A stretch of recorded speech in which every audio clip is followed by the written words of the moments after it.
My apologies, I have no excuses other than an extremely faulty memory. 6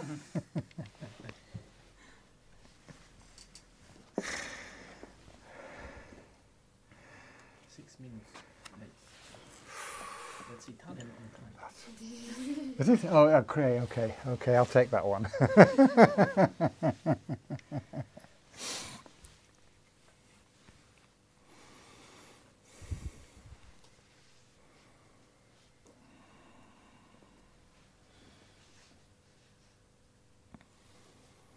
So we'll just do a few minutes silent meditation. And I've just opened the book at page 5, and I think we'll start there.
So we'll read the Praise to Shakyamuni Buddha together.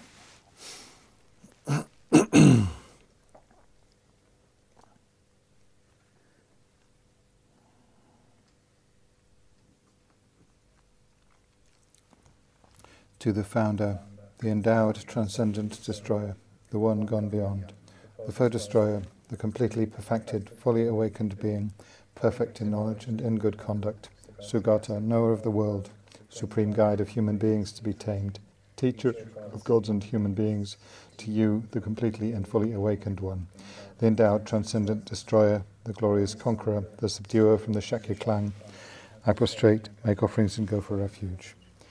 To the Founder, the endowed transcendent destroyer, the one gone beyond, the foe destroyer, the completely perfected, fully awakened being, perfect in knowledge and in good conduct, Sugata, knower of the world, supreme guide of human beings to be tamed, teacher of gods and human beings, to you, the completely and fully awakened one, the endowed transcendent destroyer, the glorious conqueror and the subduer from the Shakya clan, I prostrate, make offerings and go for refuge.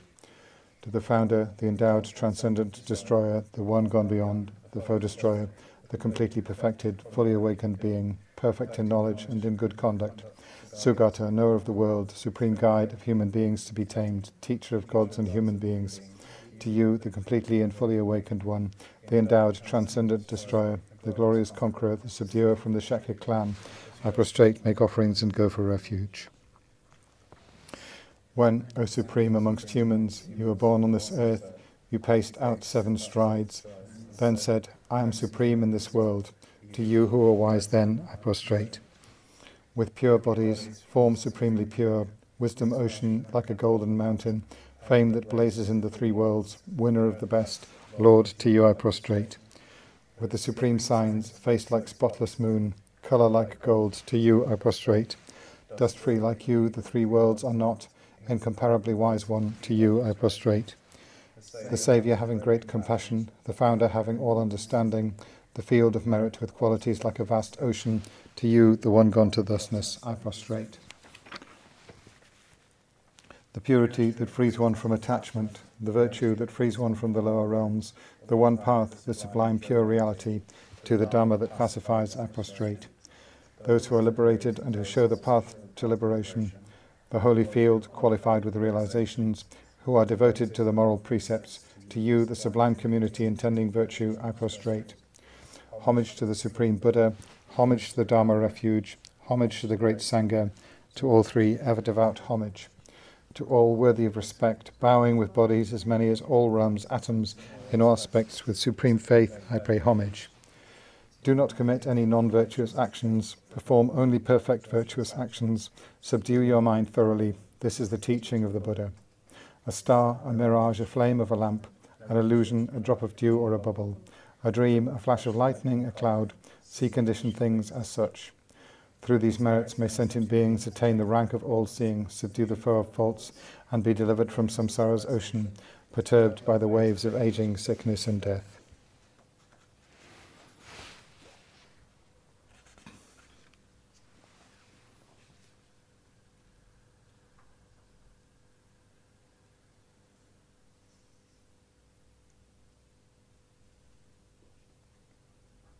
Just before we recite the Heart Sutra, try to hold in your mind vividly a sense of the presence of Shakyamuni Buddha,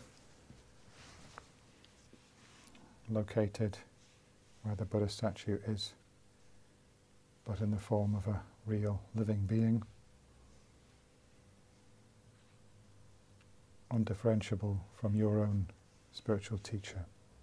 The same mind appearing in this particular form as a universal teacher, the historical Buddha, about to deliver this profound teaching.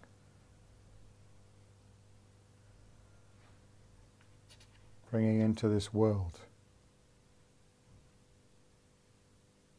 the profound Mahayana Dharma, able to lead all sentient beings to supreme and perfect enlightenment.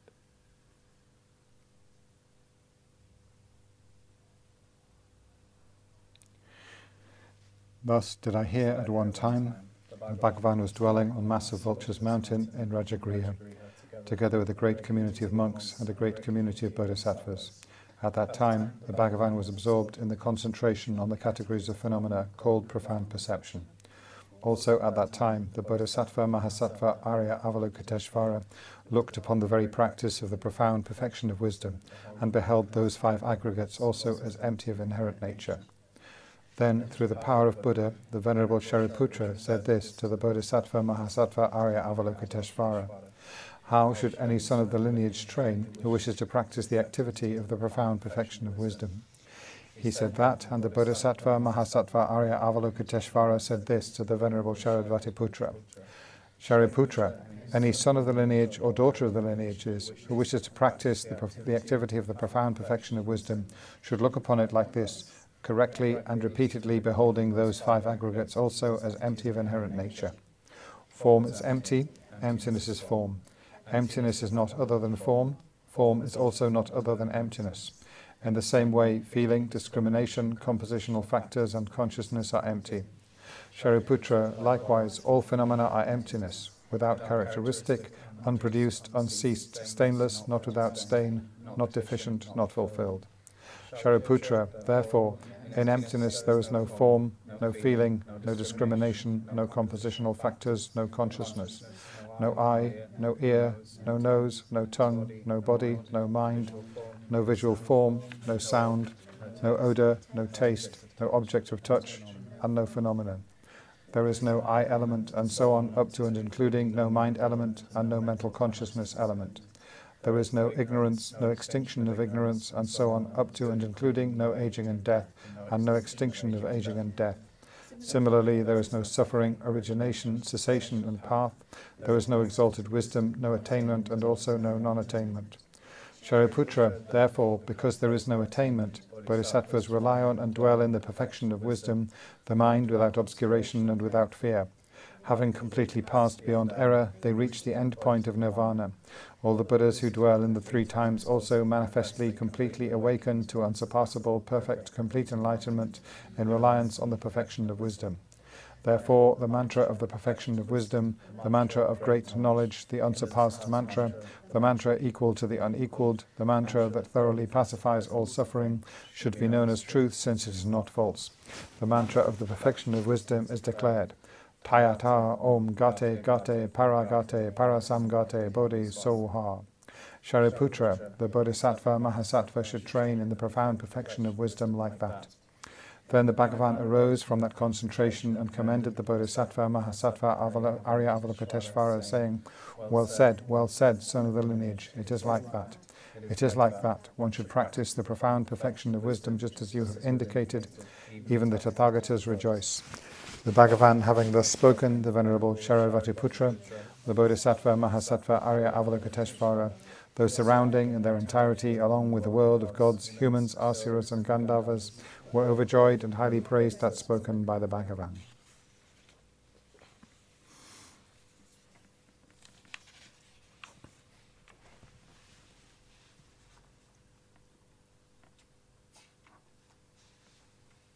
So again, just to refresh your visualization, strongly feel the presence of your own Guru appearing in the form of Shakyamuni Buddha.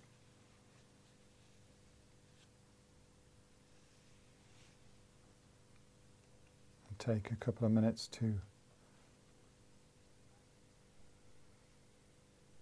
call to mind the meaning of taking refuge in the three jewels and the meaning of bodhicitta.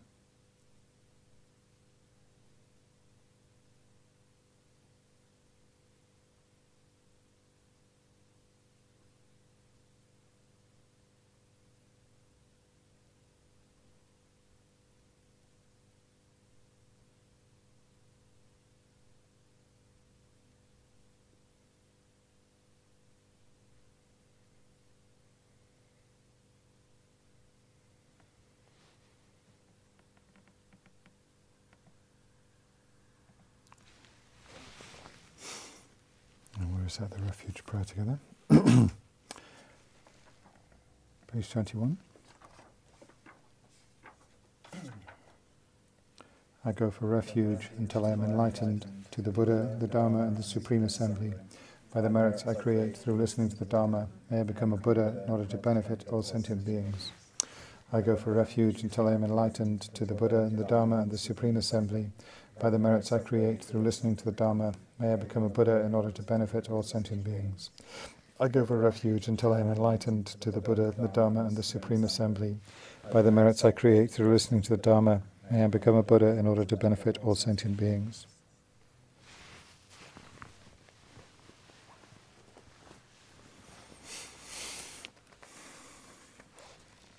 A mandala offering.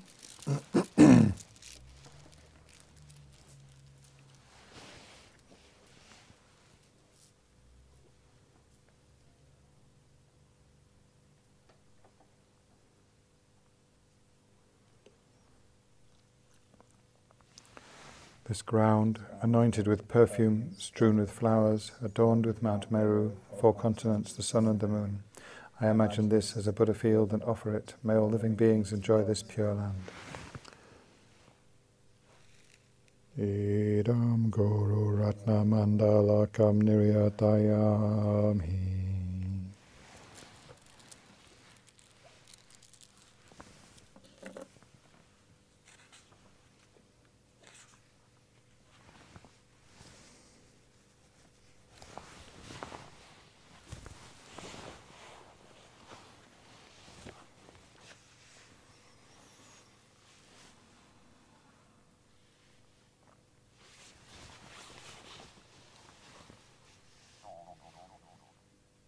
Guru Shakyamuni Buddha now comes to the crown of your head.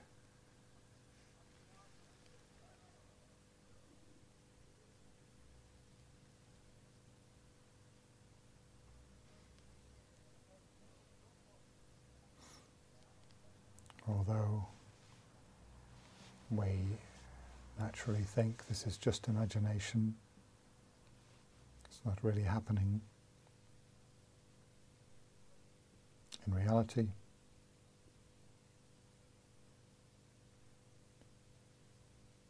to the degree that we have faith in the Guru and the 3 jewels, it is reality. Your Guru, who is Shakyamuni Buddha, is there on the crown of your head. His nature is nothing other than pure compassion.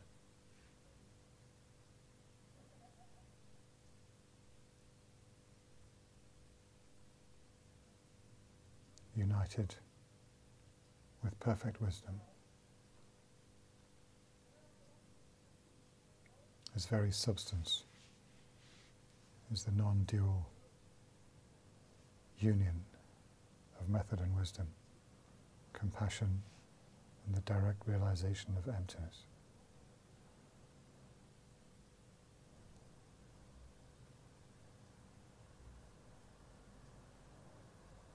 This body dissolves into golden light and nectar, which flows down your central channel into your heart.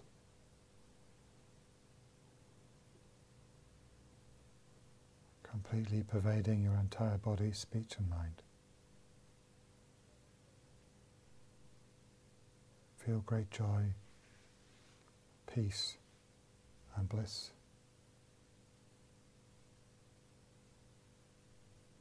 Your mind merges with the holy mind of Guru Shakyamuni Buddha, like water poured into water.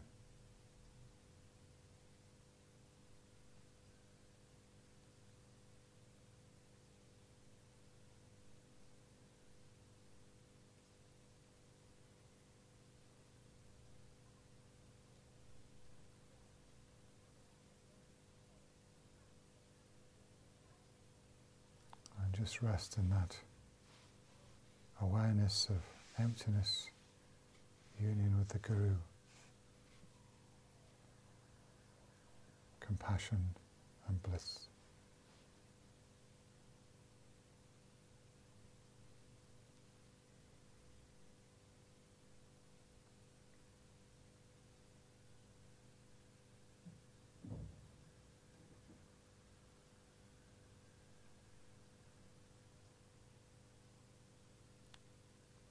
negativities, limitations, delusions, karmic obstructions and suffering are melted and washed away, purified in emptiness.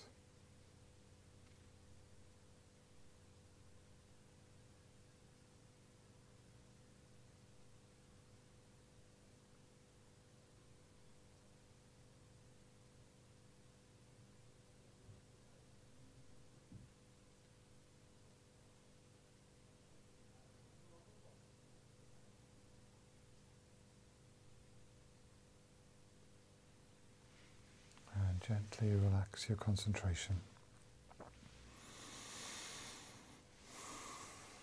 and bring the meditation to a close.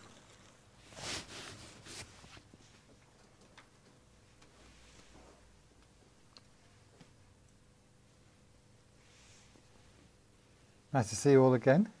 I hope you all had a wonderful summer.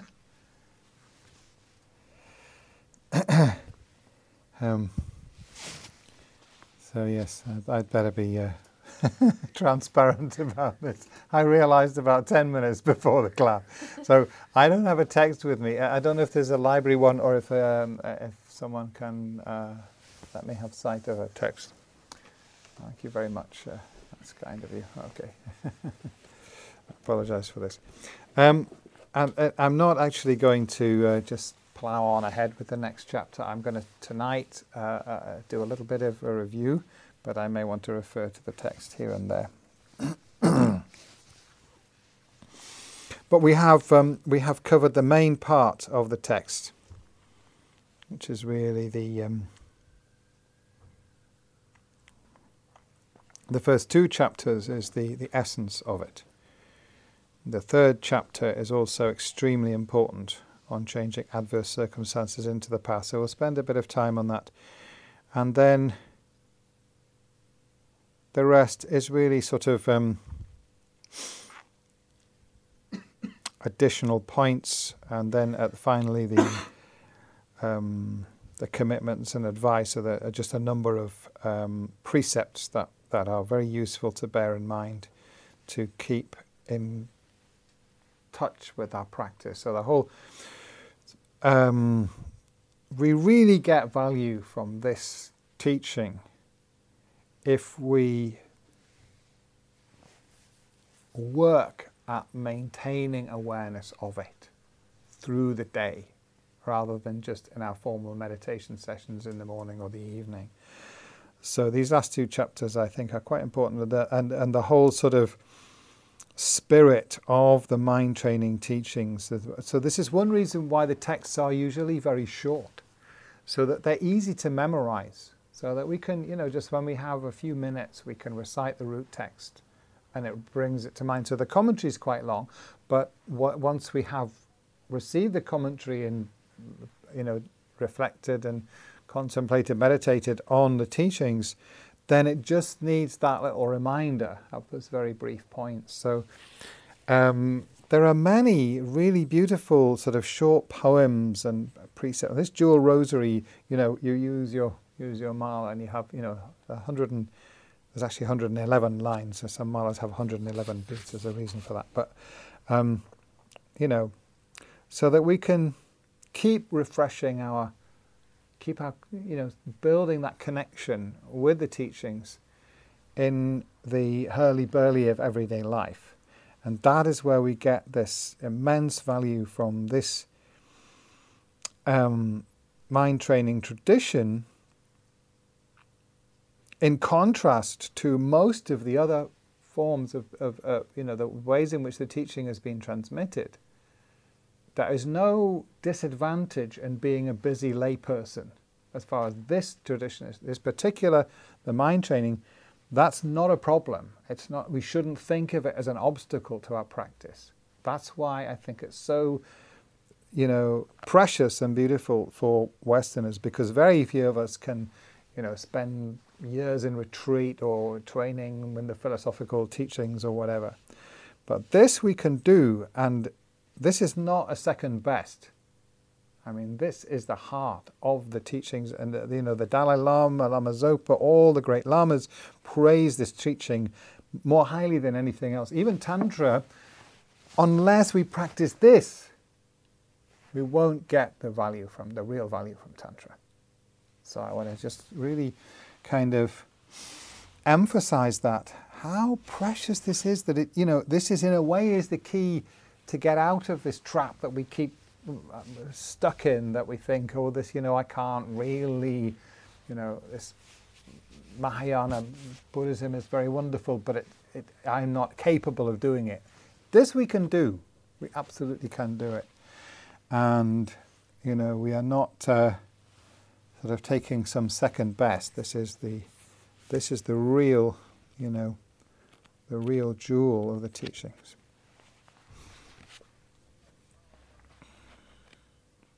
So as I say, tonight I just want to briefly recap on those first 2 chapters.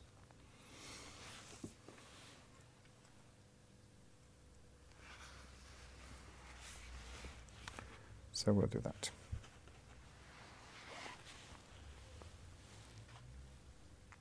So essentially, we've covered the preliminary practices, and these are exactly the same as in the Lamrim.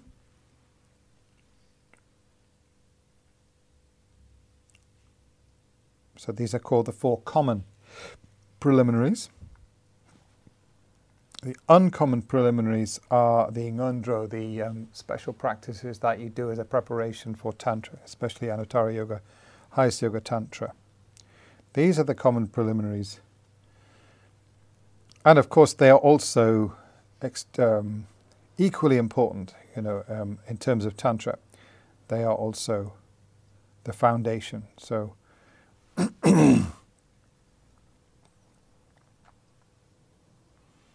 and these meditations, all the great lamas again and again and again emphasize, these are not something that we do for a few months and then we move on to the advanced practices. The further we go on the path, the more we need to do these meditations. Okay, especially the first 2, precious human rebirth and death and impermanence. So try to find some way, of building these in, at least for a few moments or a few minutes every day, at least these 2, and preferably all 4, or you can do them, like alternate days or alternate weeks or alternate months, whatever, but make sure that whatever other practice you're doing, that you are doing these 4 preliminary practices. Because particularly the first 2, the power of the rest of your practice depends on that. Those are all 4, but especially those first 2 are the ones that have the power to turn our mind away from just this preoccupation with worldly stuff. And it can be also spiritual worldliness, like the sort of all the different motivations that sometimes can creep in there, which are not really pure Dharma motivation, like wanting to look good and wanting to be more knowledgeable than somebody else. These are the meditations that bring us back, wait a minute, I really need to do this because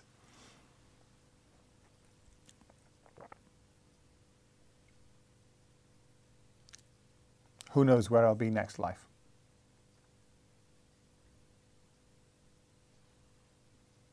So it's a wake-up call.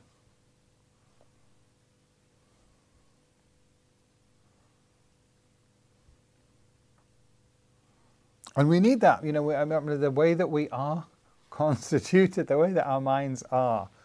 We go back to sleep unless we continually remind ourselves and wake ourselves up with these kind of contemplations.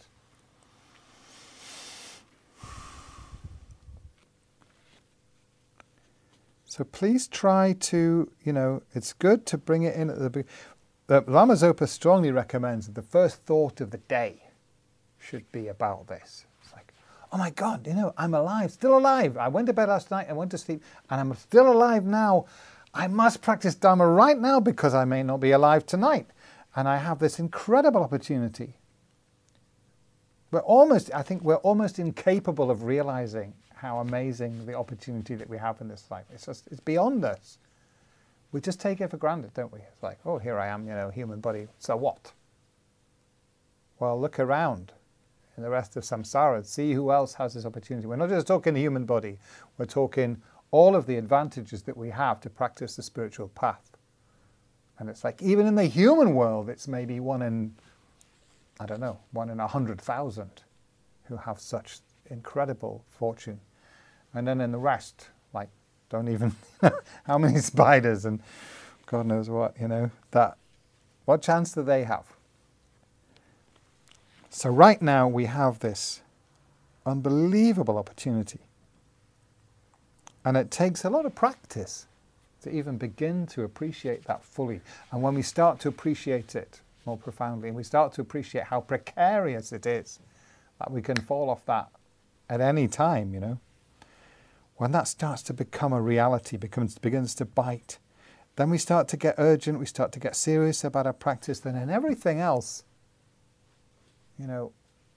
will happen naturally.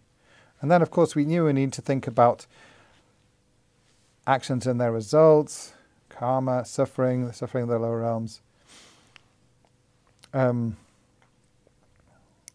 which again just reinforces that sense of urgency. This is what may happen if I don't practice. And of course, we think, when we think about karma and suffering, we should also think about, what are the positive. We have this opportunity now to create amazing positive karma that most people don't have. Like, most people don't have a guru. Now, the positive karma that you can create in relation to a guru is millions of times greater than any other positive karma, except bodhicitta, which is very, very difficult. It's almost impossible to develop bodhicitta without a guru anyway. So, in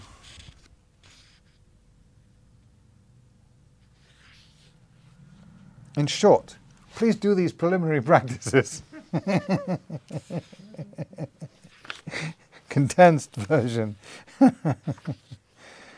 And it's good to read the chapter over again, remind yourself, and other, the teachings on this as well. Like, not just if you just do the meditation every day, even though these can become a little bit mechanical, but if you read the inspiring teachings of teachers like Lama Zopa and these wonderful, all the different mind training.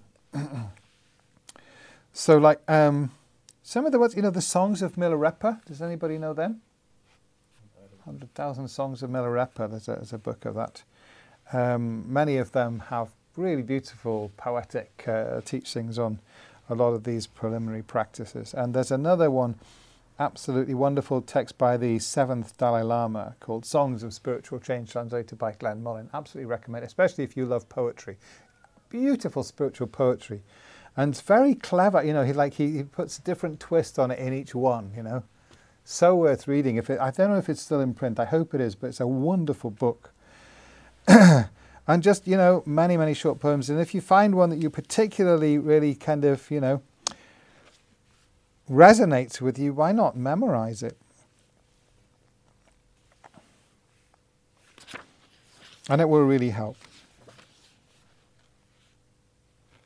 to make it real and to wake our mind up so that we really get that juice, that sense of that sort of electricity, that connection that sometimes we have, when we hear teachings, or very occasionally when we meditate, that suddenly it takes on this real powerful meaning, and we become very motivated. And we can try to, this is one of the things we can do to create that sense of really, excitement about the Dharma.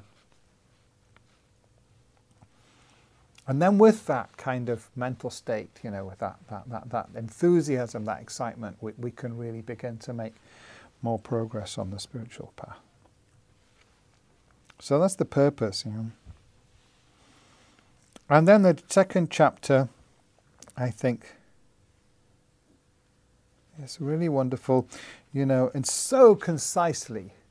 This is it. This is the real heart of the Mahayana Dharma. It's just these 2 points. The ultimate awakening mind, ultimate bodhicitta, and conventional bodhicitta. The understanding of emptiness. And it's here presented in such a clear, concise form. You know, we have volumes of thousands of pages telling us about emptiness, but actually, if we understand this correctly, this is all we need. This is all we need. All of those teachers are just clarifying these few points that are made here.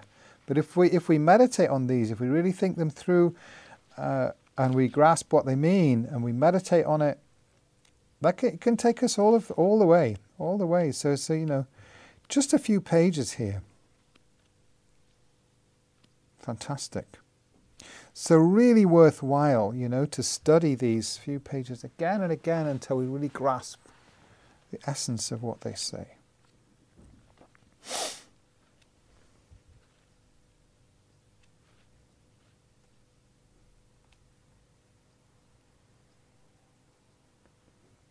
What is emptiness?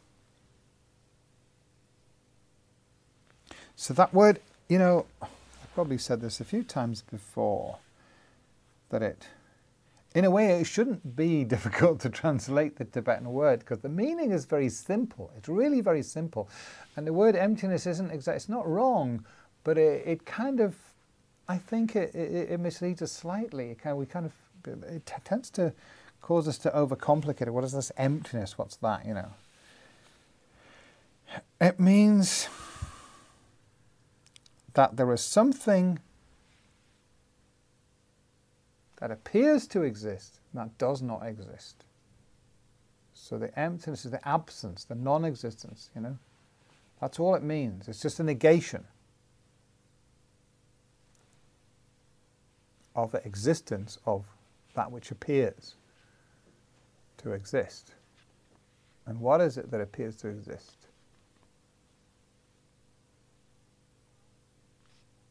There's kind of 2 answers to that. So one is discerning the object of refutation, what it is that we are in the doctrine of emptiness, what it is. And I wish, you know, I don't know, I mean, obviously if it was possible to translate it more clearly, someone would have done it. But it, you know, I mean, I don't know Tibetan really, but my sense is that in the Tibetan, it's much clearer, it's much more evident what's going on. When we say discerning the object of refutation, it should be obvious from the term emptiness that what we're doing is refuting something, right? With the English word emptiness, that's not so self-evident. But I think with the Tibetan word it is. It's like, when we talk about emptiness, well, that must mean we're refuting something. We are finding that something doesn't exist. So, simplest level, what is it that doesn't exist? It is the I that I believe I am. So I do exist, but when I use the word I most of the time, the I that I'm thinking about is a non-existent I. Now that still sounds complicated.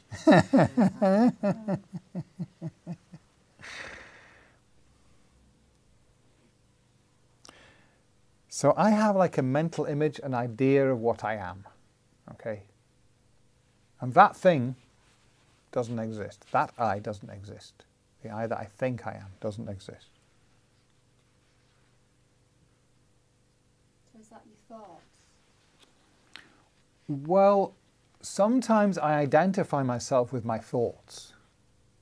Sometimes I identify myself with my body. Sometimes I identify myself with my mind. Sometimes I identify myself with my personality. Sometimes I identify myself with the collection of body and mind. All of those things are not what I am. Okay?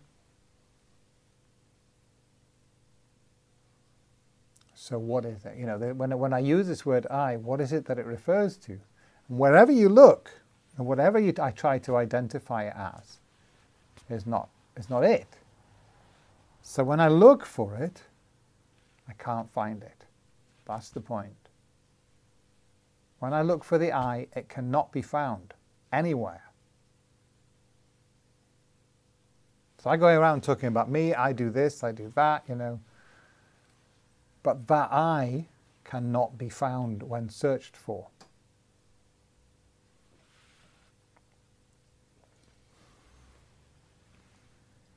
But it's a thought, isn't it, that generates?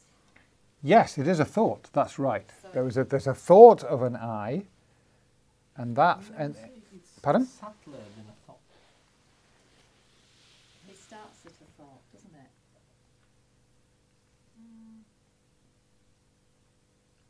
Does it? technically it's a thought. Okay. It's a concept, a conceptual consciousness that apprehends an object, but the object that it apprehends does not exist. So like if I have a thought, So Of- you're saying a consciousness that apprehends an object. yeah, and it's a conceptual consciousness. There are other kinds of consciousness, but this one is a conceptual, that's why we call it a thought. Okay. So like the classic example in Tibetan teachings is the horns of a rabbit. If I think about the horns of a rabbit, there's a thought of those horns, but there's nothing that corresponds to that thought, right? That object doesn't exist, but the thought does exist. Yeah? So it's the same. Normally, when I think about me, the me that I'm thinking of does not exist. Right? There is a me that does exist, but that thought is not thinking of the real I. It's thinking of a non-existent I. What is it about that I that is different from the real one is the way that it exists. So, it doesn't exist. But the thought, that conceptual consciousness, apprehends that I as existing inherently, existing from its own side. So that inherent existence is also the object of refutation. Yeah? So we think that we exist as a separate entity, when Exactly. in reality we just exist as a dependent arising. Exactly.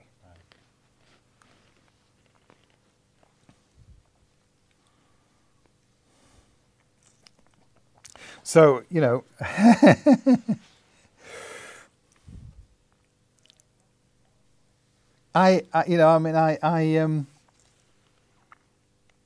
I'm still going to hold on to. This is a simple thing. Yes, it's difficult to grasp. It's difficult to grasp it precisely, and to grasp it precisely, we have to kind of use that sort of logical language which our mind finds quite difficult to work with. But in reality, the concept itself is not very complex. We're liable to get confused by it, and we get into these kind of debates. But the idea itself is not that complex, and this explanation here in this text is very accurate, very precise, and I highly recommend studying it, because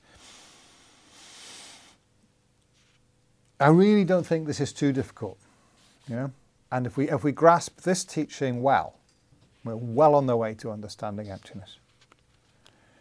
And there's, you know, that's huge, really. So we have this mental image, if you like, or this is called a generic image, or conceptual thought of a self that exists from its own side. And that self-existing I does not exist. Okay. And once we understand that, understand what it means, and then in addition to that, we have to then continue to contemplate and think about it and reflect until we become clear that it's correct, that it doesn't exist. We need to establish that through our own reasoning, and then meditate on it, and eventually it becomes completely self-evident, like transparent to our mind. We see directly the non-existence of the self-existent I.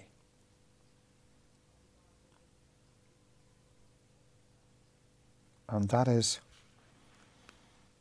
just about the most profound realization on the path. So again, this method of meditation that is described here as well, not just the explanation of the nature of emptiness, but the way of meditating on it, is very clear, very simple, and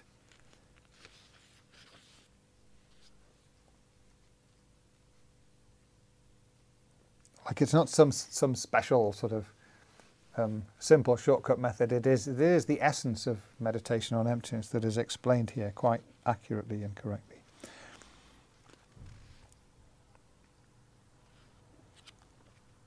How to meditate. During the meditation session, like the analytical meditation, how we are able to analyze the I and conclude that it is definitely not inherently existent, and also how we then, once we've established that point, how we keep our mind focused on that to gradually burn through the layers of ignorance till we get to the direct realization. And then in the post-meditation session, in other words, all the rest of the time, how we need to view everything as being like an illusion. And then also this section on the emptiness of the mind and the emptiness of emptiness. So so it's all there. It's all there in just about 6 pages. The whole teaching on meditation on emptiness is fantastic. Oh, it's space-like meditation as well. Right. Okay. So this is all explained under the heading of ultimate bodhicitta. So ultimate bodhicitta is meditation on emptiness motivated by conventional bodhicitta, which is, of course, the compassionate wish to attain enlightenment for the sake of others. Right? So in this text it explains the ultimate one first. You can see why normally it's the other way around, because that kind of makes it easy to explain. But here they've done it this way round, which is interesting. And also quite... Don't think they explain the reason why it's done that way round, but undoubtedly Geshe Langri Tangpa had a reason. We're doing the ultimate bodhicitta first, emptiness first. Just keeping you on your toes, I expect. Possibly. Checking to see if you're still paying attention. That's right. Maybe that. I'll think about that. If I come to any conclusions, I'll let you know.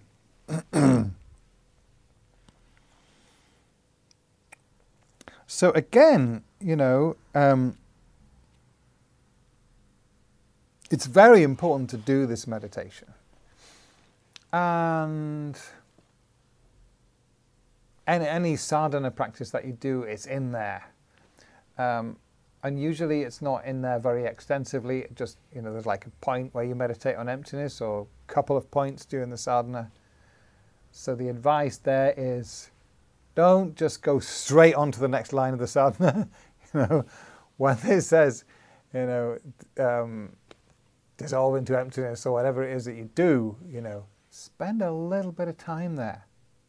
Even like 1 or 2 minutes, so that every day you are meditating on emptiness. And you can do that, in different ways. There's all these different meditations, about 4 or 5 different meditations here actually.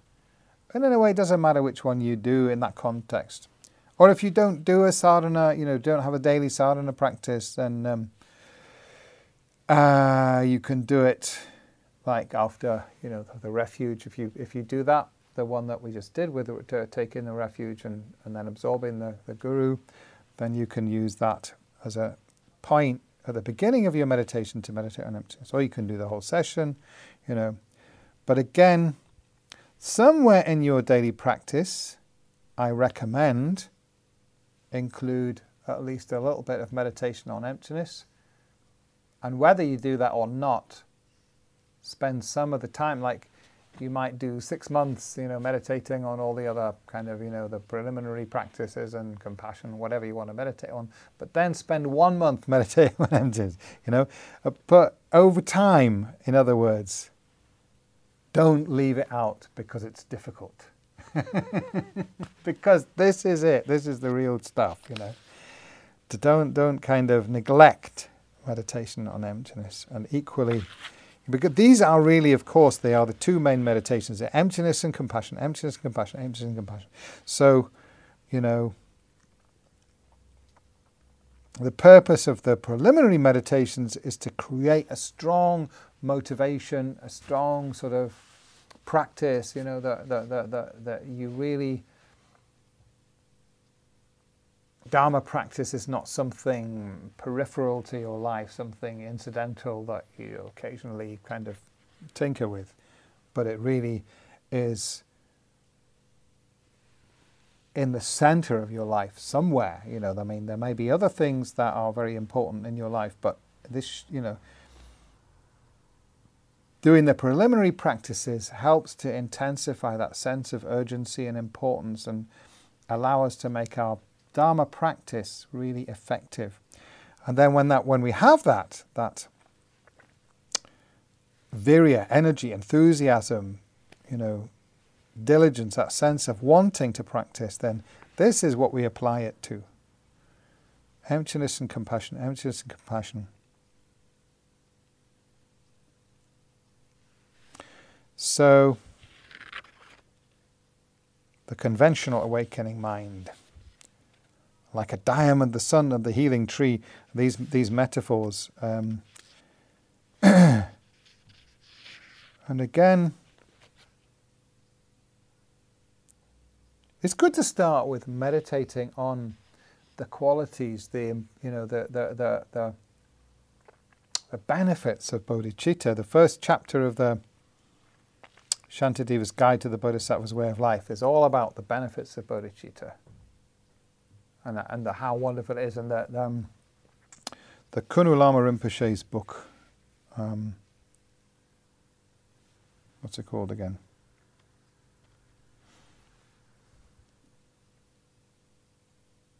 Should remember that. Faulty memory again. I'll come back to me in a moment, but he meditated on this for a year, and every day he wrote one verse. So now this book has 365 verses in praise of bodhicitta. So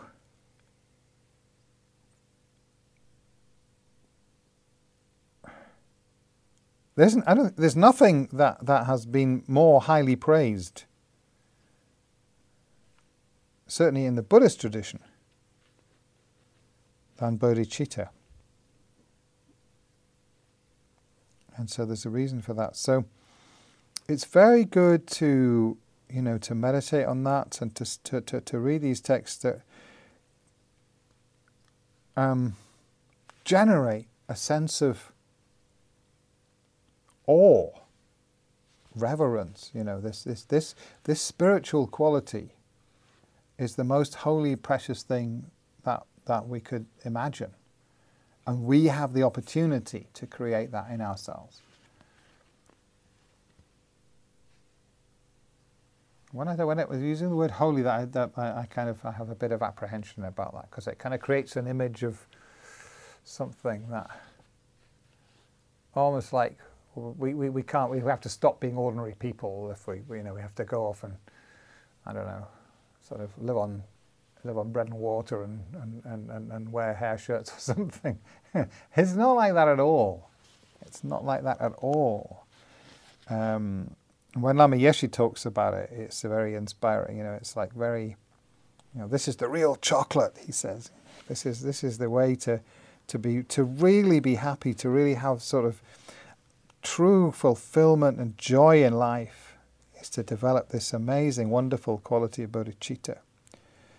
Can I ask a question about Yeah. bodhicitta? It seems to be in this tradition that bodhicitta is regarded as something that's sort of a long way ahead of us, whereas in other traditions that I've come across, like the Kagyu teachings, it's regarded as something that we already have.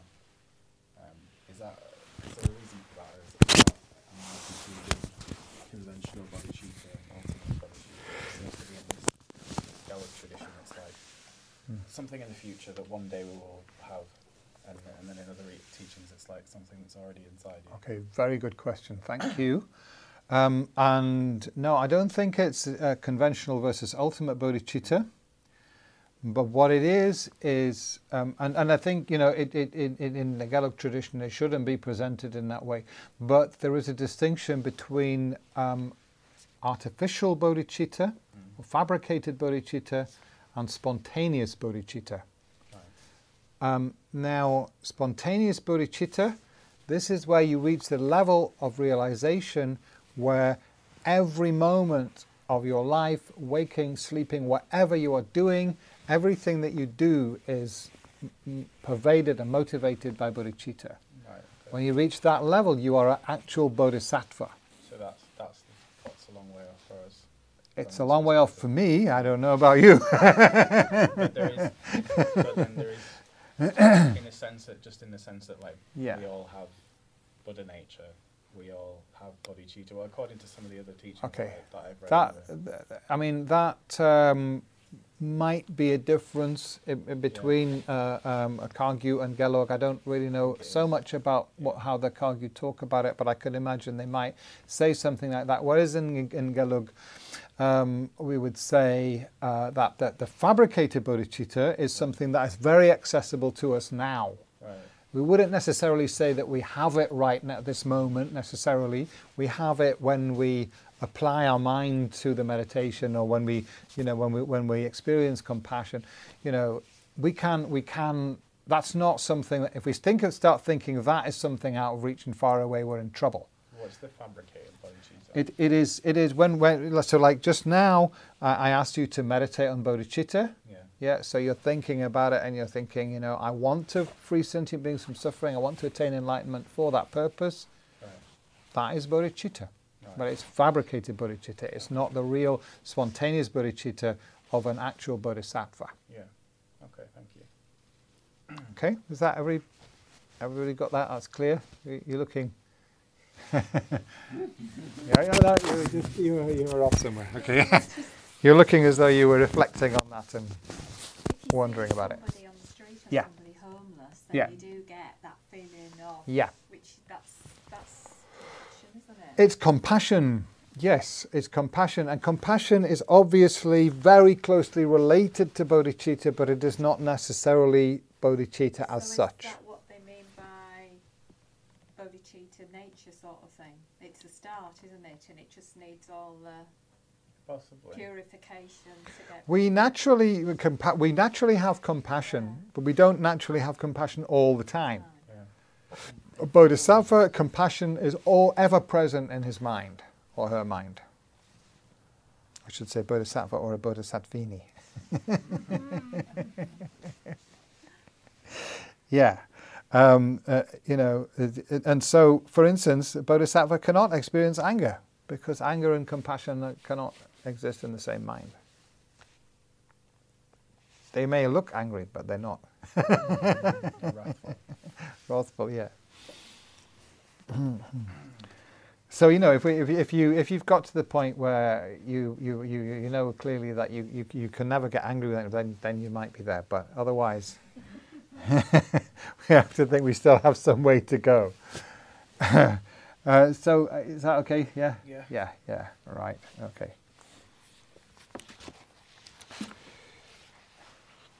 So Yeah, so in this tradition then, you know, everything is kind of focused down to these 2 points. And in a way, even more focus is like, well, so if we look at look at it in terms of what are the opponents, what are the enemies, what are the mental sort of states or mental factors or phenomena that we are trying to get rid of. It's the self-grasping and the self-cherishing. So everything in these teachings is how can we reduce, eliminate, get rid of self-grasping and self-cherishing. Yeah? And that just makes it all very, you know, very, very concise, isn't it? It's like the most, the whole of the Mahayana Dharma really in just 2 points. Get, you know, we will want to eliminate self-grasping. In other words, grasping to the idea of a self-existent me. And we want to eliminate self-cherishing. In other words, putting myself first and neglecting the well-being of others. Isn't that why it's emptiness and then Tonglen in the text? Sorry? So the way the text is presented, Yeah. start with a meditation on emptiness, is Yeah. that not aimed at reducing self-grasping? Absolutely. Self and then followed by self. Absolutely. Antidote Yeah. for self-cherishing, Yeah. which is the Tonglen practice. Absolutely. That's right. Yeah. Yeah. Yeah. Yeah. It's just like, that's a very concise way of putting it in terms of the opponent, isn't it? It's like, well, these are the targets. These are what we're after. But then on the path one with the first subdue self-cherishing, becoming a bodhisattva, and then self-grasping.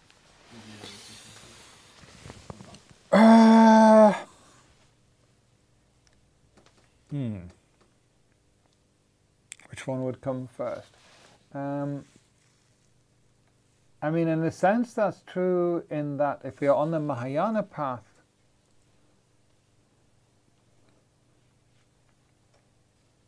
when you realize emptiness directly, you would already have spontaneous bodhicitta. That realization would come first. But in terms of our practice, I don't think it needs to be that way. I mean, we might start with, you know, getting interested in emptiness, and then the compassion might come later. It's possible. Could be either. But yeah, in terms of the 5 Mahayana paths, then the first path begins with when spontaneous bodhicitta arises. Then you're on the path of accumulation. And then at the path of preparation, the second path, that is combined with, that path is defined by when the concentration, the shamatha, and the understanding of emptiness, specifically the realization of vipassana, when those two come together. So you're then able to maintain a pure meditation on emptiness with total concentration for an extended period of time. Then you're on the second path. So the bodhicitta is now getting stronger, but it's more in the back. The conventional bodhicitta is kind of more in the background in your meditation. In your daily life, it might be, you know, it would be in the rest of your life, you know, you're practicing the 6 perfections all the time. So you're practicing the method and wisdom. And then through the power of that very powerful meditation of the shamatha and vipassana together, then you finally break through to the path of seeing, where you see the emptiness directly. So all the time on the second path of preparation, it's still a conceptual meditation, even though it's a very pure meditation on emptiness. But it's still actually what you're meditating on is a mental image of emptiness. And at the end of that path, when you break through to the path of seeing, that's no longer the case. You are seeing the emptiness directly. So it is no longer a conceptual thought. It is a direct mental perception of emptiness.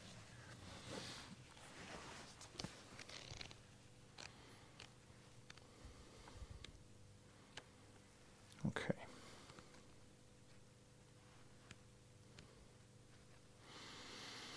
So again, coming back to conventional bodhicitta,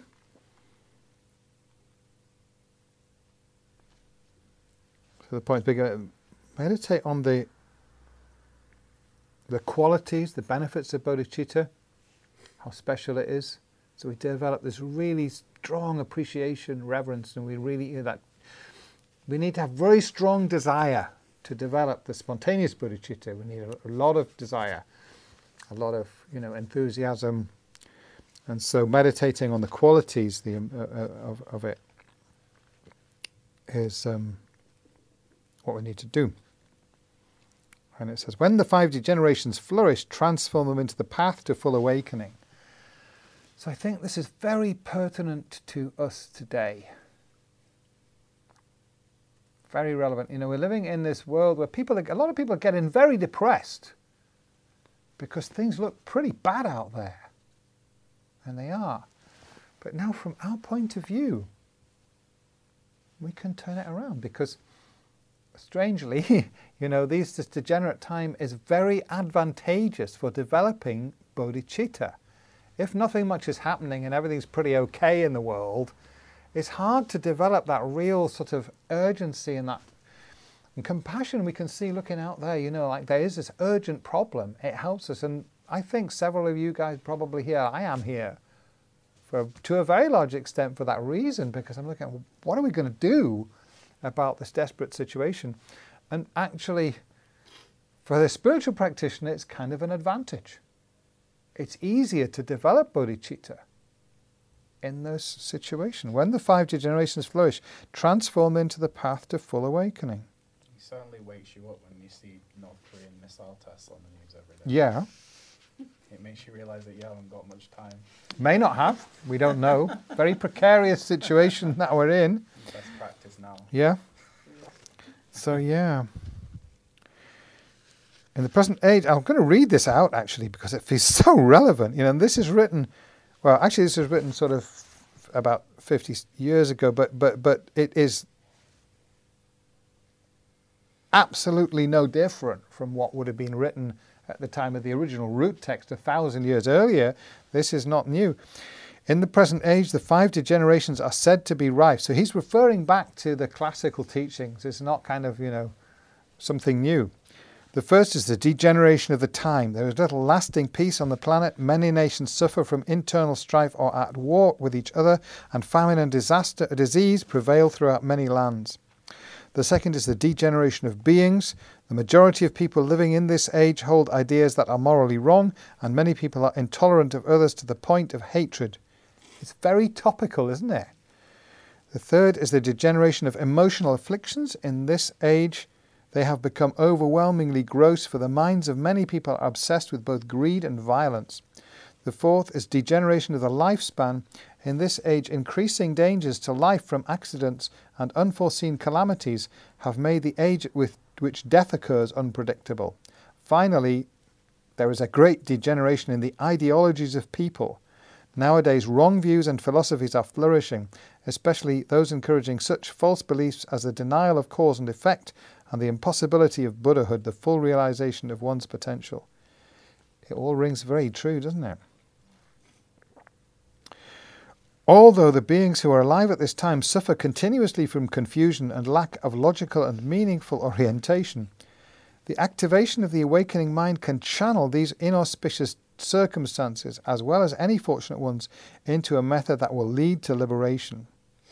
Therefore, it is both necessary and beneficial to generate the awakening mind and gain an inner weapon with which to defend ourselves from the dangers of this age.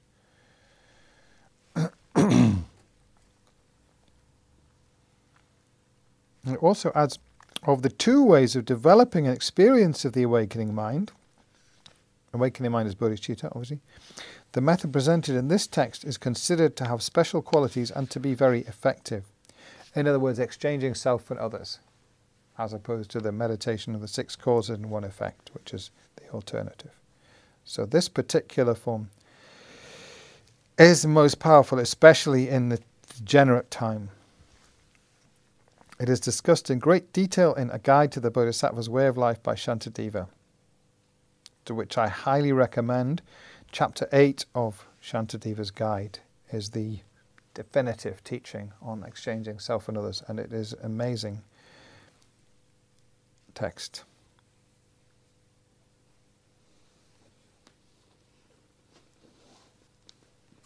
Okay.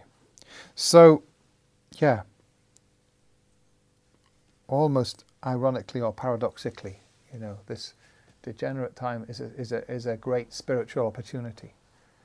And it means that, because we have made contact with this particular type of spiritual teaching, we don't need to be overwhelmed or despairing because of this situation. There isn't anything else. I mean, I don't know of anything else that has the power to overcome, for people who are sensitive. Some people just don't seem to care, what happens to everybody else on the planet. But for those who do, we can easily become very depressed and feel hopeless. But this teaching enables us. It is able to overcome that despair, and that's, I think, one of its most amazing qualities.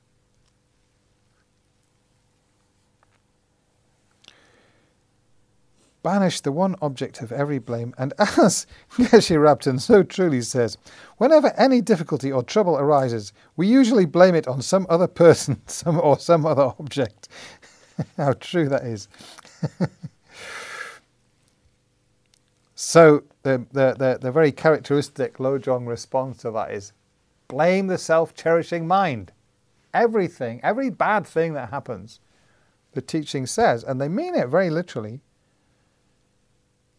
all the cause of all suffering is self-cherishing.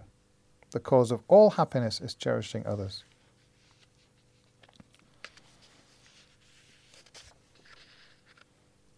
So this is it, we focus on the enemy, the one object of blame, the self-cherishing thought.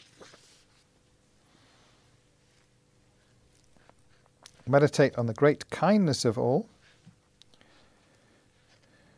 If we really understood what we owe to other sentient beings, we would be perpetually and eternally grateful to everybody.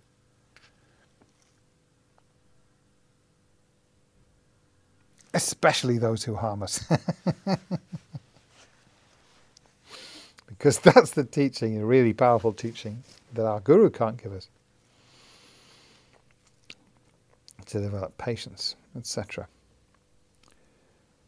Okay, and then the giving and taking, meditation. So this is the form in which, in this Lojong tradition, that's the form in which we practice exchanging self for others meditation. There's a different meditation which is taught in the Shantadeva's guide, and I recommend reading it because that's also a very powerful meditation.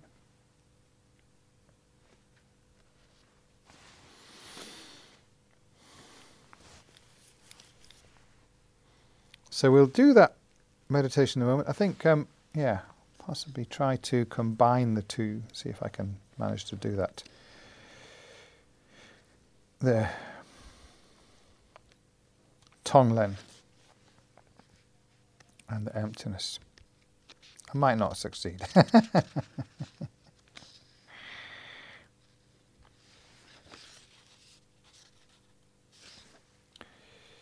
So we're nearly through with this quick summary.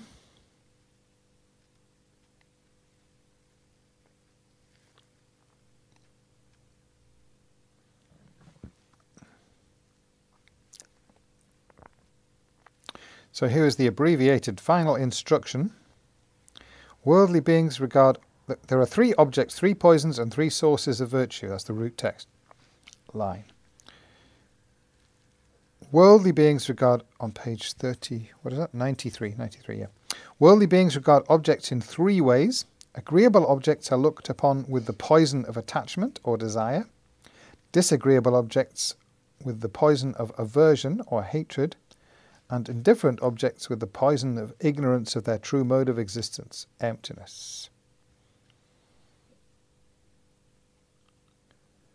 So in other words, if we have a worldly attitude, whatever object we encounter, we are poisoning ourselves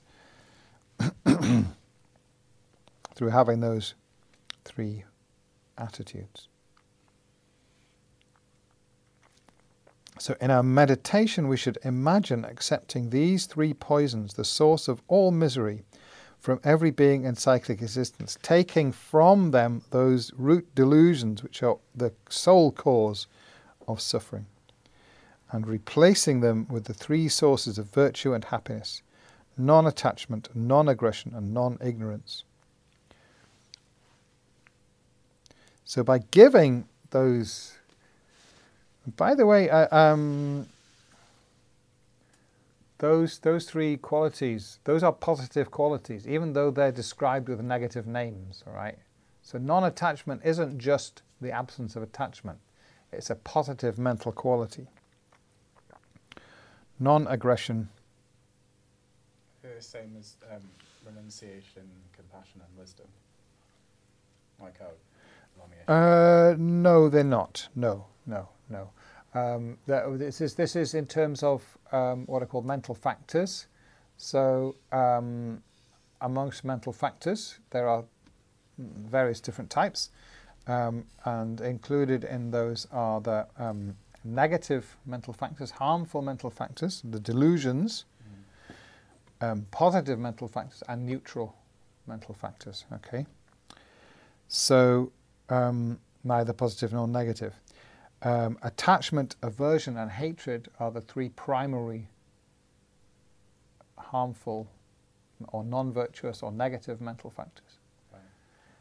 Non-attachment, non-aggression, and non-ignorance, non-aggression or non-hatred, and non-ignorance are the opposites of those. Not just the mere absence, but the positive opposites of those. Right? So by giving those qualities to others, we create the karmic cause to have those qualities ourselves. It's like the same with everything. Whatever we give, we create the karma to receive the same thing. So if we in our meditation, we visualize giving those virtuous mental factors, those positive qualities to others, then we ourselves will receive them. We will have those positive qualities. In the same way, by taking away from others the three negative qualities, the delusions, attachment, aversion, and ignorance, then we are creating the cause to eliminate our own attachment, aversion, and ignorance.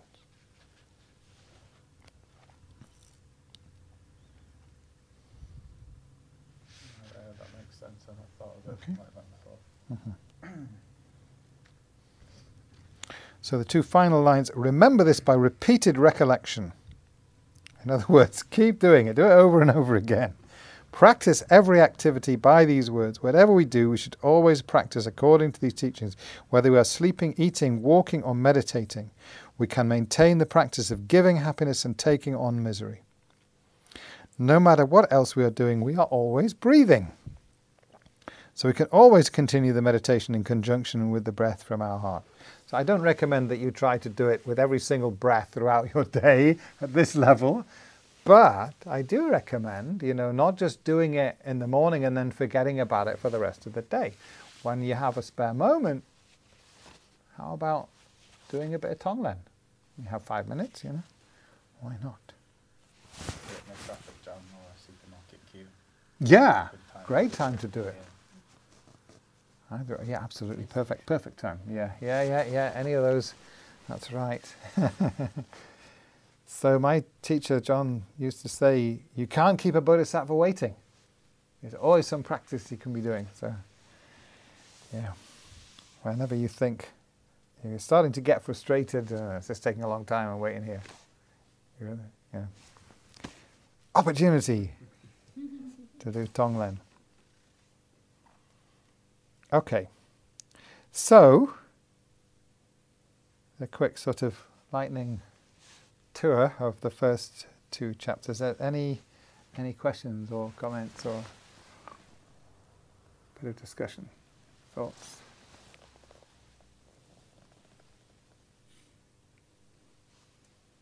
Particularly related to like actually applying it, doing it. I was just thinking about Tonglen. Yeah. So I already thought of it in terms of when you practice the meditation of exchanging self for other, it helps to reduce your self-cherishing. Yes. I hadn't thought of it in the way that you described Okay. it in terms of karma. Yeah. It creates the karmic causes for you to receive positive qualities and Right. and eliminate obscurations. I'd not thought of it like that before, but that makes sense. It's a helpful thought. It gives it an extra dimension, Yeah. another reason to practice. Very good. I was Yeah. thinking about how you said how like people who we don't like, or like when we don't have when you have like an averse attitude towards someone, and that person being like our teacher, Yes. like that related to like last week when I was like trying to reflect on the kindness of others, you know, like how we're trying to kind of cultivate an attitude of gratitude to everything, because if we realise the kindness of everyone, then Right. we would always have this sort of like sympathetic joy around us, well, around in our mind, right? So like, yeah, that kind of related back to like an experience where I was thanking my housemate for being like, she was quite removed that day in the evening, and very like it was very hard to get her past one-word answers, and I guess I had this need at that evening for like connection and wanting to have like a nice conversation.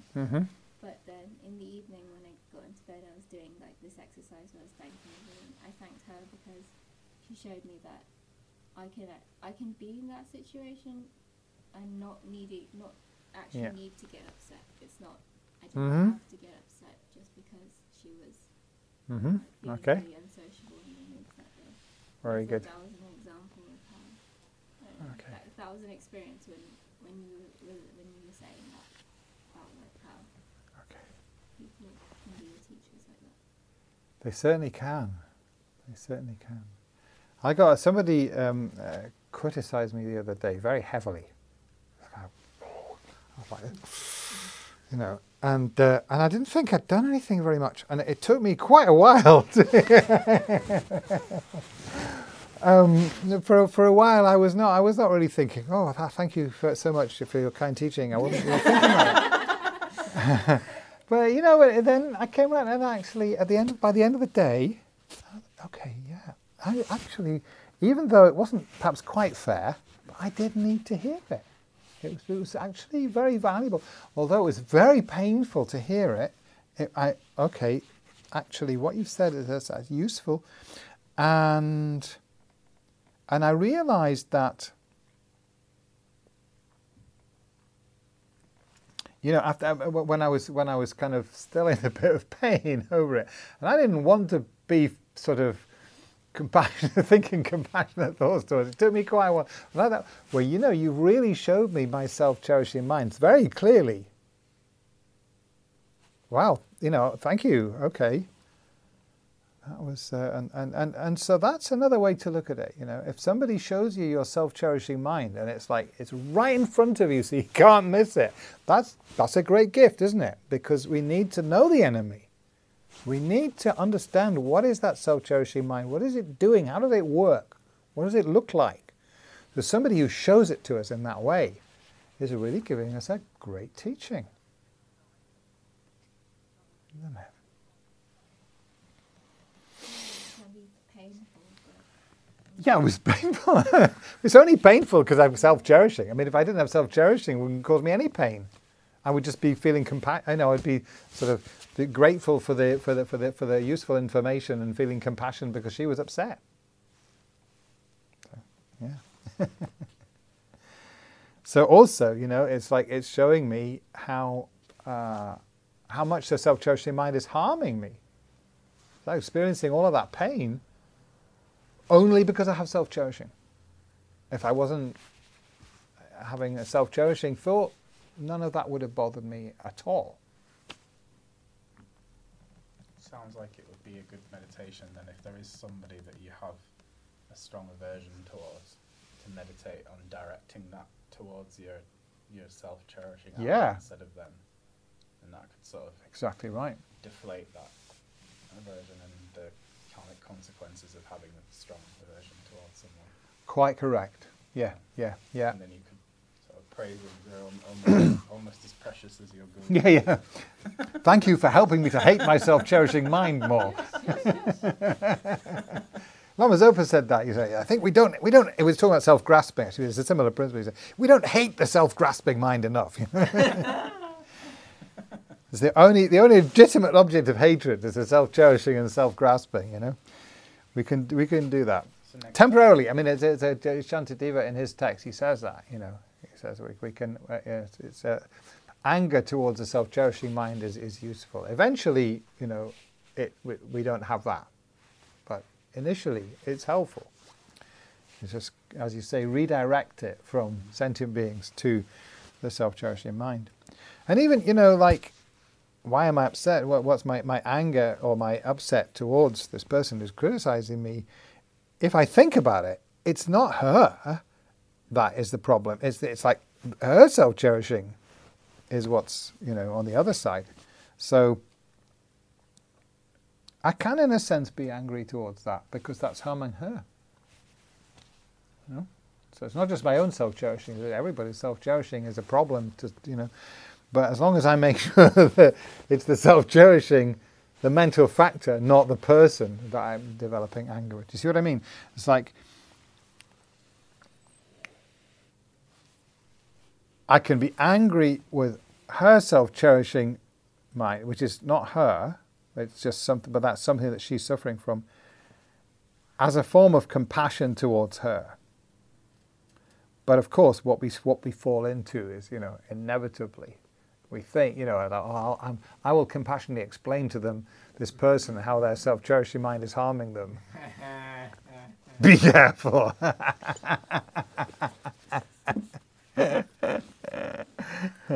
If you're a bodhisattva, you can do that, but. You know, without ego getting into the picture. But, yeah. Anything else? Any other question? Shall we do some meditation?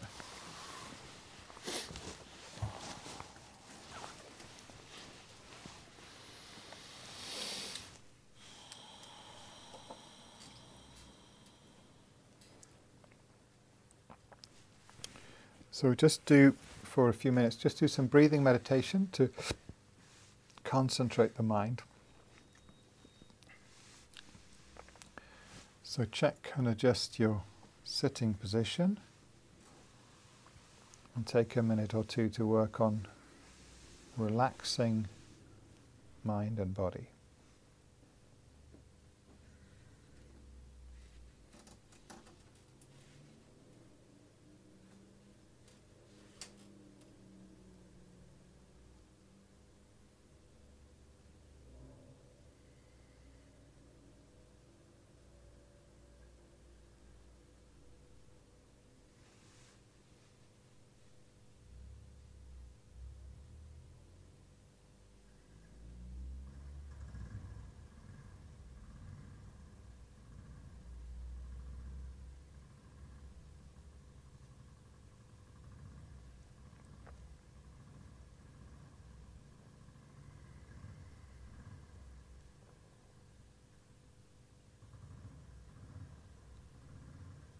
And when your body is settled and comfortable and relaxed,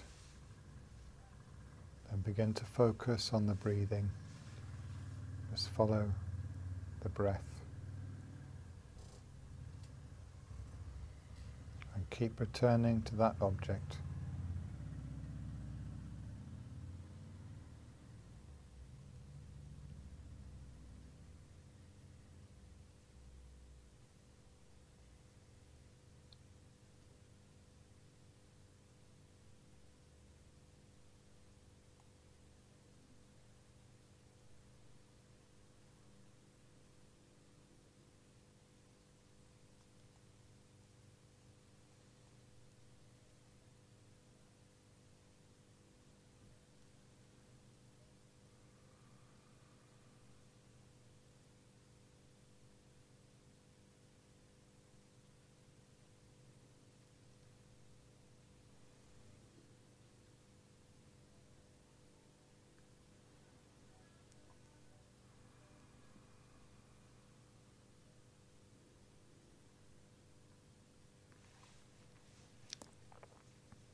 So just take a few moments to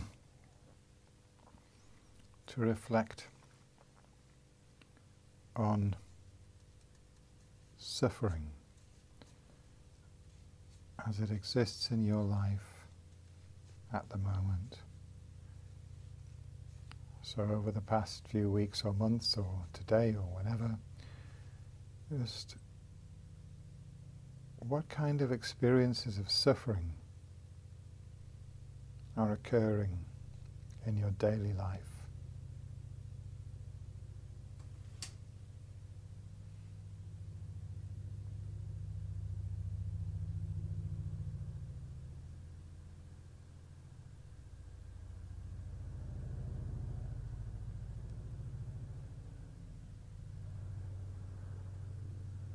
Where do we experience dissatisfaction, unhappiness, mental or physical or emotional pain?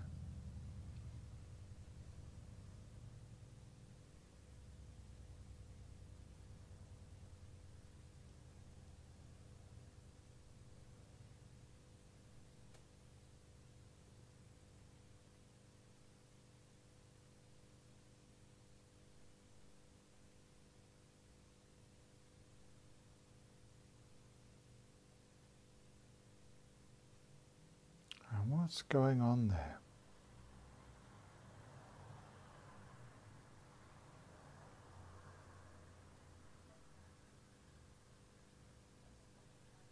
Especially with our mental and emotional pain, which probably for most of us is actually more significant most of the time than actual physical suffering.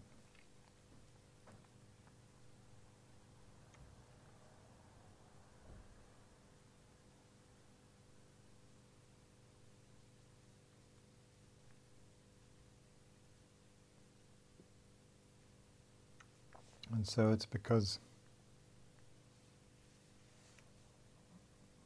we expect something and we don't get it. Or we want something to happen and it doesn't happen. Or somebody says something that isn't what we want to hear.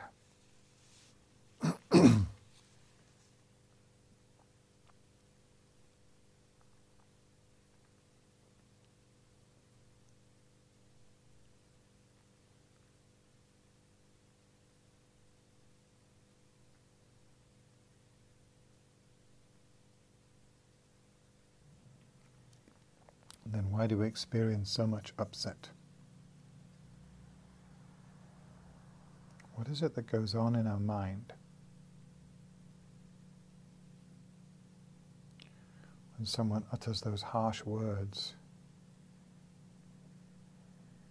and we feel terribly upset?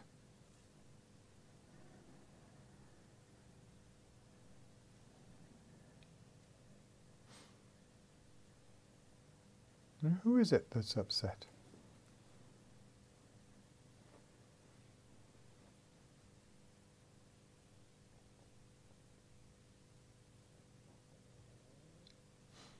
If you look within your body and mind, can you find that person who's been upset?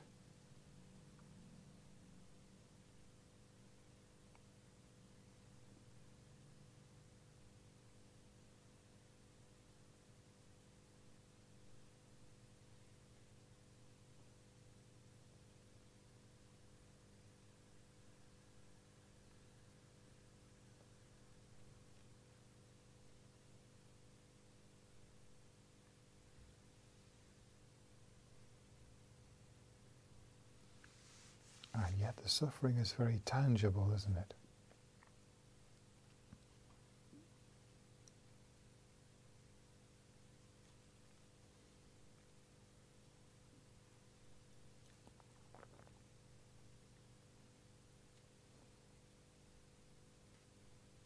But if that I, that me,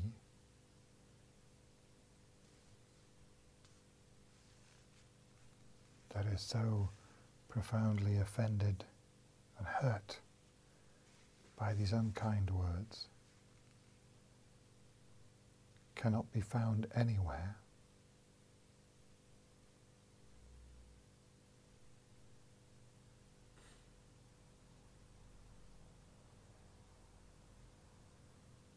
then why are we upset?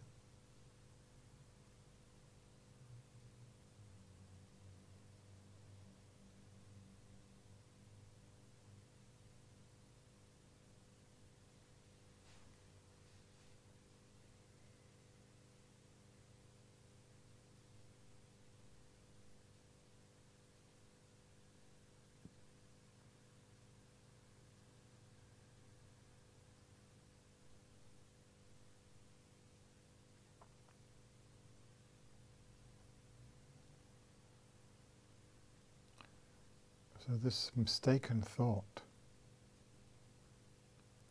that holds so tightly to the idea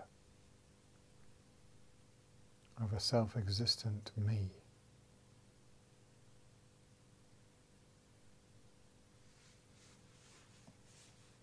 is like a torturer.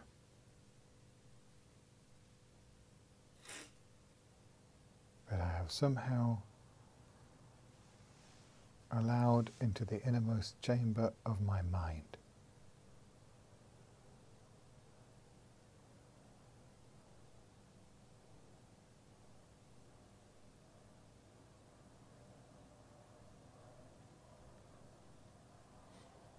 And what about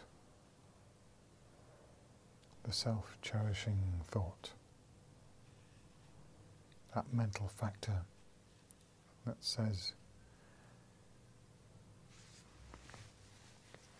I ought to have everything that I want.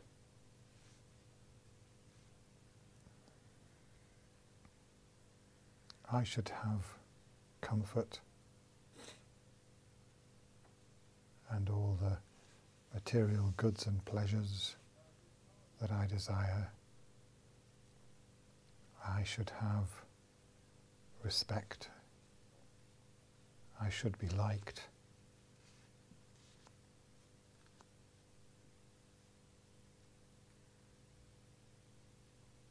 And isn't it those very thoughts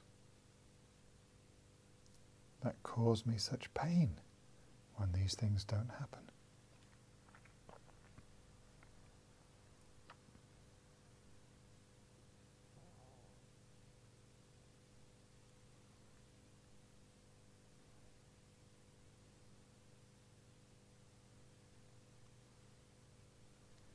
Although the self-cherishing thought wants me to think that it is a cause of happiness, nothing could be further than from the truth.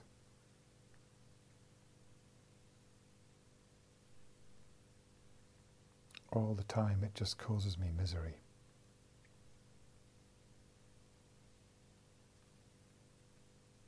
Even when I get what I want, the self-cherishing thought says that it's not good enough.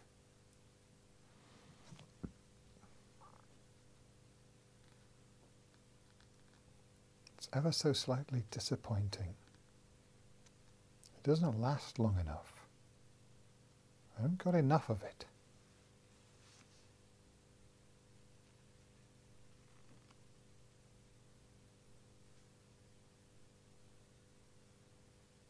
And so, as long as I have self-cherishing, I can never be truly happy.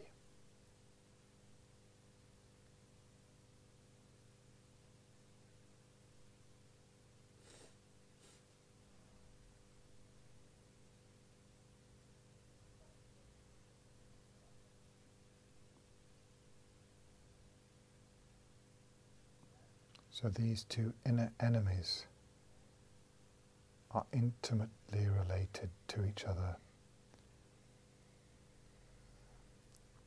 They're friends with each other. They support and help each other. But they are not my friend, and they don't support and help me.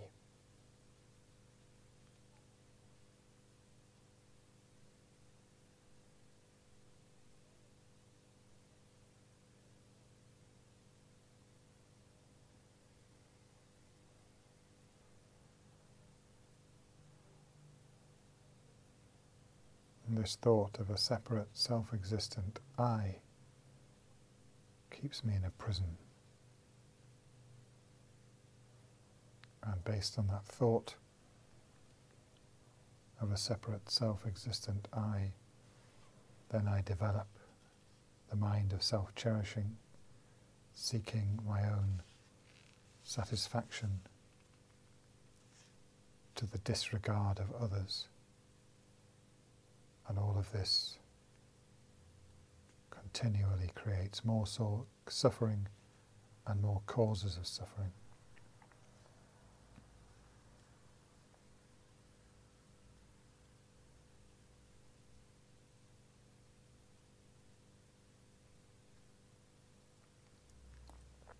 And so thinking about this,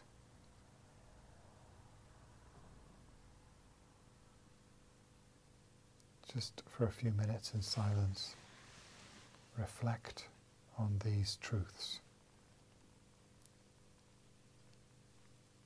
and focus on developing a very strong desire, a strong intention to get rid of self-cherishing and self-grasping, and to cultivate the opposite qualities, the wisdom, understanding emptiness, and the mind that cherishes others.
So bring to mind a person that you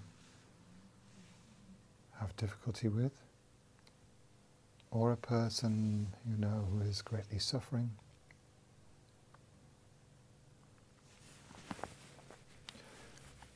or a person who is creating a great deal of suffering for themselves in the future through negative actions, negative behavior.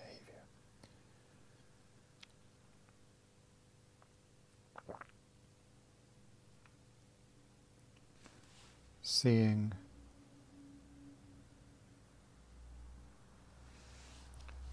that contrary to our self-grasping thought, this person in reality is exactly the same as we. The difference is purely circumstantial, if there is a difference.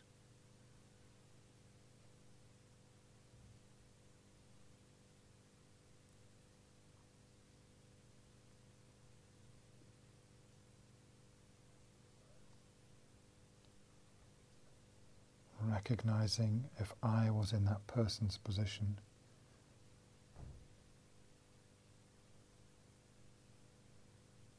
how much I would wish to be free from the suffering,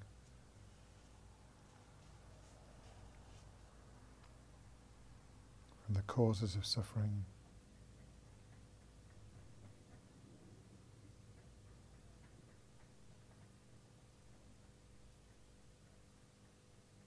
Allow compassion for that person to well up in your heart.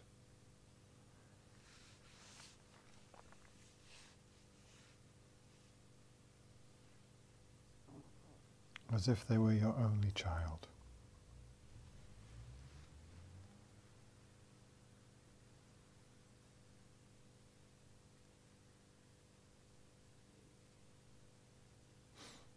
And visualize their suffering or their negative karma or problems in the form of dark smoke, great mass of black smoke in the center of their body. How I wish I could free this person from this suffering and bring them to happiness. And as you breathe in, visualize drawing that black smoke out of their body into your nostrils, down into your heart, where it meets the dark black mass of your own self-cherishing mind and totally destroys it. And do that a few times. Really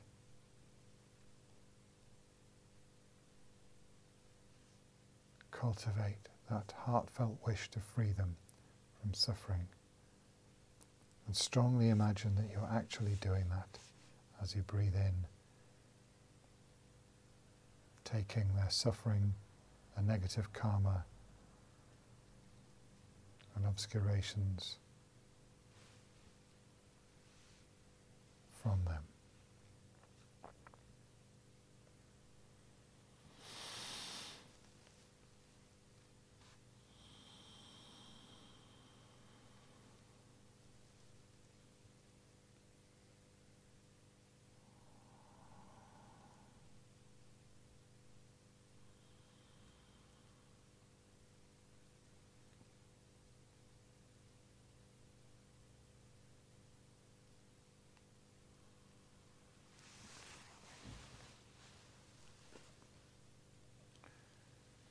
And continue doing this, but now as you breathe out, visualize breathing out, giving out all of your happiness, your positive qualities, your virtue, your positive karma, merit. Breathing it out in the form of white smoke, enters into their body, filling them with joy,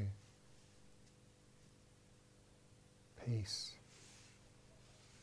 purifying all their negativity. Breathing in their suffering and causes of suffering in the form of dark smoke, destroying your self-cherishing mind. Breathing out happiness and virtue in the form of white smoke, blessing them, bringing them to happiness and peace.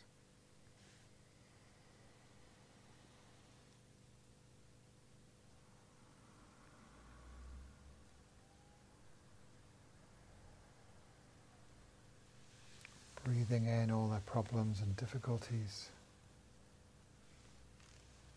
breathing out peace and liberation and joy.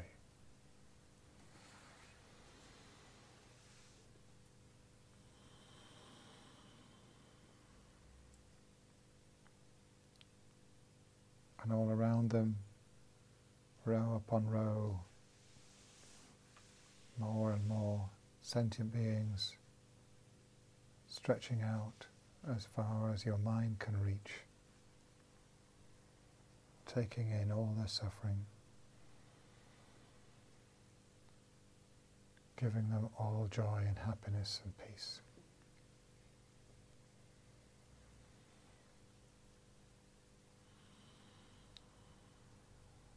They're all completely freed from suffering, completely purified, reaching to full enlightenment.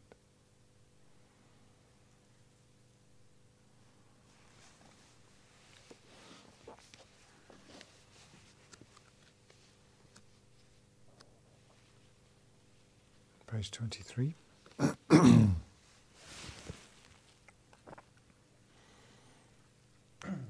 Dedication prayers. May the supreme jewel bodhicitta that has not arisen arise and grow, and may that which has arisen not diminish but increase more and more. Through the merits of these virtuous actions, may I quickly attain the state of a Guru Buddha and lead all living beings without exception to that enlightened state. Long life prayers. Page 34. Right at the back.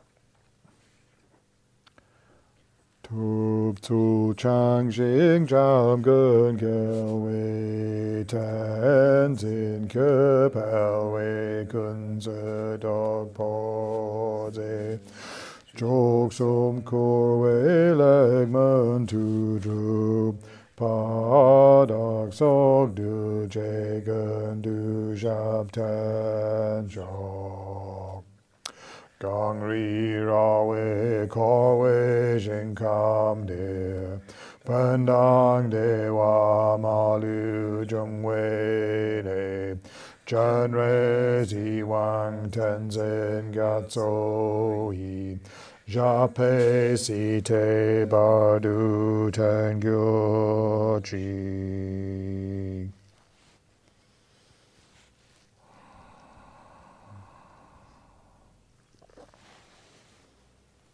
Thank you very much.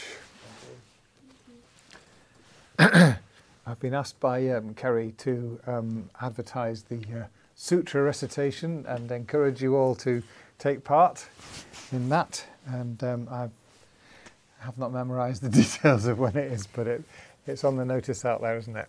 Yeah. Anybody know? Yeah. Put your name down for a slot on the Sutra Marathon. Not doing anything at 3 a.m. You can pop in here. Very good. Oh, of course, accumulating vast amounts of merit. At 3 o'clock in the morning. Very good. Yeah, don't go